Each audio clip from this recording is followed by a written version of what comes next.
आप सबों को बहुत बहुत नमस्कार। मैं राजेश्वर राव अपने चैनल RG टारगेट इंग्लिश में आप सबों का स्वागत करता हूं। इससे पहले भी मैंने जो वीडियोस बनाए थे उसमें मैंने बताया था आपको ए, एन और द का यूज़ कैसे किया जाता है। आज की इस वीडियो में मैं एक बहुत ही ज़रूरी टर्म ग्रामर का यूज़ करने जा रहा हूं, बताने जा रहा हूं, और वो क्या है, टेंस। जैसे ही टेंस की बात होती है ना, हम लोग ज़्यादातर लोग मानसिक तनाव में आ जाते हैं, है ना। वैसे भी टेंस का अर्थ होता है एक तरह का तनाव, है ना। तो हम लोग तनाव में आ जाते हैं, लेकिन यहाँ पे तनाव में आने वाली कोई बात नहीं है। बहुत ही आसान है और आप इसको अच्छी तरह से समझ भी सकते हैं।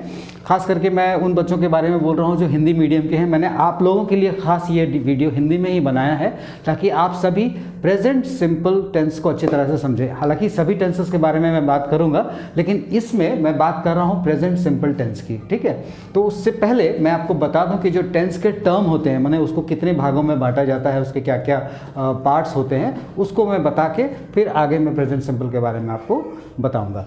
तो अब देखिए यहाँ पे मैंने लिखा है टेंस, ओके। इसके आप पार्ट देख रहे हैं, प्रेजेंट, पास्ट और फ्यूचर, ये तो सभी आप लोग जानते ही होंगे।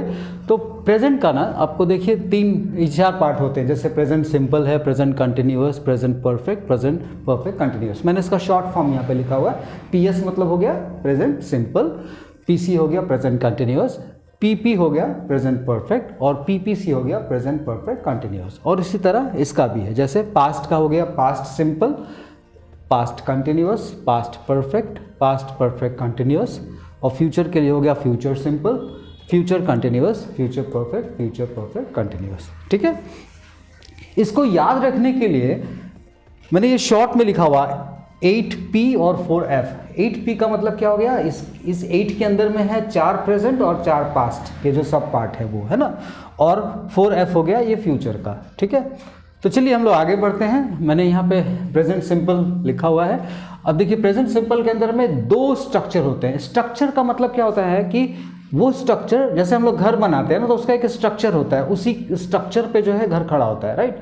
तो उसी तरह जो हम लोग वाक्य लिखते हैं, जो सेंटेंसेस हम लोग लिखते हैं, वो भी एक स्ट्रक्चर पे खड़ा होता है। तो प्रेजेंट सिंपल का जो स्ट्रक्चर है वो ये है। तो यहाँ पे आप देखिए 2 स्ट्रक्चर्स आपको दिख रहे हैं। तो हम लोग पहले इसके बारे में डिस्कस कर लेते हैं, सब्जेक्ट, वर्ब और ऑब्जेक्ट, ठीक है। यहाँ पे सब्जेक्ट यानी कर्ता, ओके, द डूअर, मतलब जो एक्शन को करने वाला है उसको हम लोग सब्जेक्ट बोलते हैं, है ना। तो यहाँ पे सब्जेक्ट के तौर पे हम लोग क्या क्या रख सकते हैं, आई, यू, वी, दे, या फिर कोई प्लूरल आप सभी समझते होंगे। प्लूरल का मतलब होता है एक से ज़्यादा। जैसे एग्जाम्पल के तौर पे मैंने यहाँ पे लिखा हुआ है बॉयज़, गर्ल्स, चिल्ड्रन, है ना। तो ये सब प्लूरल हो गए, ठीक है। तो अब यहाँ पे सेंटेंस पे आप देखिए सब्जेक्ट, ठीक है। मैंने यहाँ से आई लिया हुआ है, आई, वर्ब मैंने लिया प्ले और चेस, ठीक है।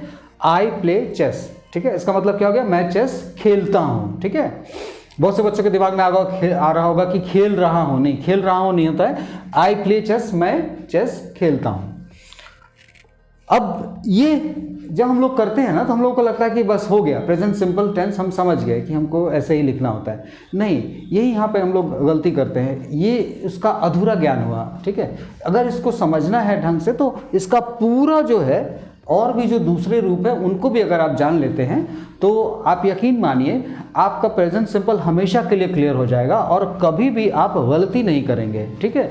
तो वो क्या है, उसका हमको नेगेटिव सीखना होगा, यानी इसका जो नकारात्मक वाक्य है, ठीक है। जैसे ये सकारात्मक है, पॉजिटिव, इसका नकारात्मक क्या होगा, आई डोंट प्ले चेस, ठीक है, नेगेटिव हो गया। और वैसे भी नेगेटिव जब भी बोलते हैं ना, तो आप दिमाग में रखिएगा कि हमें वहां पे कहीं ना कहीं नो या नॉट मिलेगा ही मिलेगा, तभी वो नेगेटिव सेंटेंस होता है, ठीक है। तो यहाँ पे आई डोंट प्ले चेस हो गया, ठीक है, नेगेटिव हो गया। अब question, do I play chess, ठीक है। तो आई डोंट प्ले चेस का मतलब हुआ मैं चेस नहीं खेलता हूं। डू आई प्ले चेस, क्या मैं चेस खेलता हूं। डोंट आई प्ले चेस, क्या मैं चेस नहीं खेलता हूं। ये भी एक क्वेश्चन है, बट ये नेगेटिव क्वेश्चन है। उसके बाद WH question, what do I play, मैं क्या खेलता हूँ, ठीक है। तो WH की जब बात करें ना, तो दिमाग में रखिएगा कि वो सारे टर्म जैसे व्हाट, व्हेन, वेयर, हु, विच, हुम, व्हाई, इंक्लूडिंग हाउ, ये सब को लेकर के जो भी होता है वो हम लोग उसको रख के भी एक WH क्वेश्चन बनाते हैं।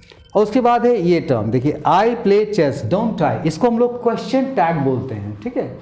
तो इसका क्या मतलब हुआ? I play chess, don't I. इसका मतलब क्या हुआ कि मैं चेस खेलता हूँ ना, राइट। इसका मतलब ये हुआ। अक्सर लोग जो है ना यहाँ इस टर्म को नहीं समझ पाते हैं, खास करके जो हिंदी मीडियम के स्टूडेंट्स होते हैं। तो अब आपको ये समझ में आ गया होगा कि इसका टर्म हम लोग कहाँ पे यूज़ कर सकते हैं। जैसे बातचीत के दौरान अगर हम बोल रहे हैं कि जैसे मैं इंग्लिश पढ़ाता हूँ ना, तो I teach English, don't I, तो मैं ऐसे बोल सकता हूँ, ठीक है।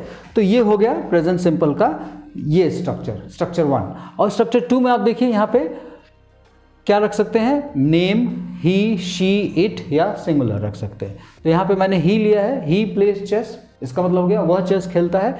ही डजंट प्ले चेस, वह चेस नहीं खेलता है। डज ही प्ले चेस, क्या वह चेस खेलता है। डजंट ही प्ले चेस, क्या वह चेस नहीं खेलता। व्हाट डज ही प्ले, वो क्या खेलता है। He plays chess, doesn't he, वह चेस खेलता है ना। तो इसका ये मतलब हुआ, ठीक है। तो इस तरह से अगर आप प्रैक्टिस करेंगे तो मैं श्योर हूँ कि आपका जो प्रेजेंट सिंपल है वो बिल्कुल क्लियर हो जाएगा और आपको कोई दिक्कत नहीं होगी। और अगर दिक्कत होती है तो आप मुझे कमेंट कीजिए, मुझसे सवाल कर सकते हैं, मेरा फ़ोन नंबर भी है, मुझे व्हाट्सअप भी कर सकते हैं। तो मैं आपके लिए हमेशा के लिए हूँ। तो आज यहाँ इस वीडियो को समाप्त करते हैं। अगली वीडियो में जो बाकी टर्म्स हैं उसे भी हम डिस्कस करेंगे। Thank you very much for watching this.